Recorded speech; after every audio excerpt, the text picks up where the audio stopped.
Hi friends, ഇന്നത്തെ നമ്മുടെ recipe വളരെ പെട്ടെന്ന് നല്ല ടേസ്റ്റി ആയിട്ടും തയ്യാറാക്കി എടുക്കാൻ പറ്റുന്ന ഒരു ഈസി പറാത്തയുടെ റെസിപ്പിയാണ് കേട്ടോ.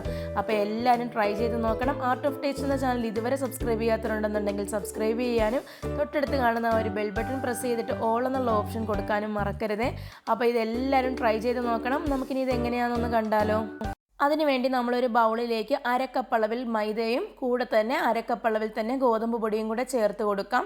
ഇനി നമുക്കൊരു അര ടേബിൾ സ്പൂൺ അളവിൽ ഈസ്റ്റാണ് ചേർത്ത് കൊടുക്കേണ്ടത്. അപ്പോൾ ഇൻസ്റ്റൻറ്റ് ഈസ്റ്റ് ആണെന്നുണ്ടെങ്കിൽ ഡയറക്റ്റ് നമുക്ക് മാവിലേക്ക് തന്നെ ഇടാം. ഇതിപ്പം അല്ലാത്തത് കൊണ്ട് ഞാൻ എന്താ ഒരു ബൗളിലേക്ക് എടുത്തിട്ടുണ്ട്. ഇനി നമുക്കിതിനകത്തേക്ക് ഒരു അര ടേബിൾ സ്പൂൺ അളവിൽ പഞ്ചസാരയും കൂടെ ചേർത്ത് കുറച്ച് ഇളം ചൂടുള്ള വെള്ളത്തിൽ നമുക്ക് ഒന്ന് മിക്സ് ചെയ്ത് വെക്കണം.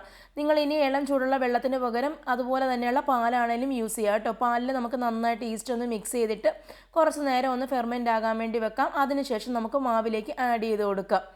അപ്പോൾ നമ്മളിത് കുറച്ച് നേരം ഒന്ന് വെച്ചിട്ടുണ്ട്. ഇനി നമുക്ക് മാവിനകത്തേക്ക് കുറച്ച് ഉപ്പ് ചേർത്ത് കൊടുക്കാം. ഞാനിവിടെ ഒരു അര ടീസ്പൂൺ അളവിലാണ് ഉപ്പ് ചേർത്ത് കൊടുത്തിരിക്കുന്നത്.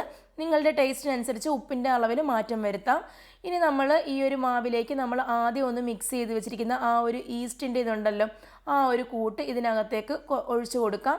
അതിനുശേഷം നമ്മൾ മാവൊന്ന് കുഴച്ചെടുക്കണം.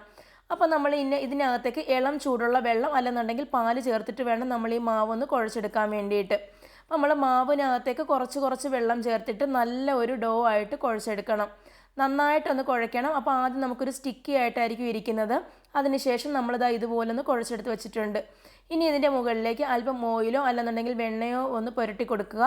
അതിനുശേഷം നമുക്കൊരു അരമണിക്കൂർ തൊട്ട് 1 മണിക്കൂർ വരെ ഒന്ന് റെസ്റ്റ് ചെയ്യാൻ വേണ്ടിയിട്ട് മാറ്റി വെക്കാം. അപ്പം നമ്മൾ ഇതൊന്ന് റെസ്റ്റ് ചെയ്യാൻ വേണ്ടിയിട്ട് ഒന്ന് വെച്ച് കൊടുക്കുന്ന ആ ഒരു ടൈം അത് കഴിഞ്ഞിട്ടുണ്ട്. നമ്മൾ ഇനി ഇതിനകത്ത് ഒരു കൗണ്ടർ ടോപ്പിലോ അല്ലെന്നുണ്ടെങ്കിൽ ഒരു പാത്രത്തിലോ വെച്ചിട്ട് ഇത് നല്ലതുപോലെ നമ്മളൊന്ന് കുഴച്ചെടുത്തതിന് ശേഷം നമുക്കിത് ഒരു ബോൾസായിട്ടൊന്ന് ഉരുട്ടിയെടുക്കണം. അപ്പോൾ നമ്മൾ ചപ്പാത്തി പോലെ തീരെ കനം കുറച്ചിട്ടല്ല, ഒരു ചെറിയൊരു കനത്തിൽ വേണം ഇതൊന്ന് പരത്തിയെടുക്കാൻ വേണ്ടിയിട്ട്.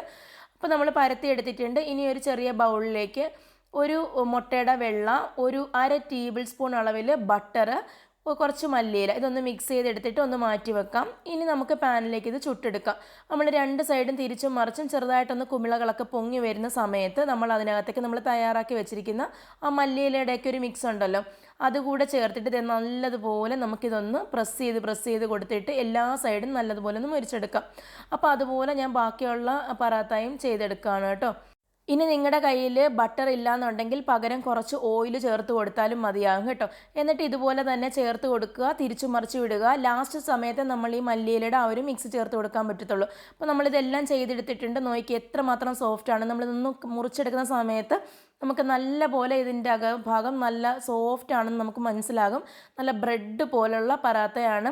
കറി കൂട്ടിയോ കറി ഇല്ലാതെ നമുക്ക് ചായയുടെ കൂടെയൊക്കെ കഴിക്കാൻ പറ്റുന്ന നല്ല ടേസ്റ്റി ആയിട്ടുള്ളൊരു പറാത്തയുടെ റെസിപ്പി. അപ്പോൾ തീർച്ചയായും ട്രൈ ചെയ്ത് നോക്കണം. അടുത്ത റെസിപ്പിയുമായി ഇൻഷാ അല്ലാഹ് ഉടൻ തന്നെ കാണുന്നതായിരിക്കും. Thank you for watching.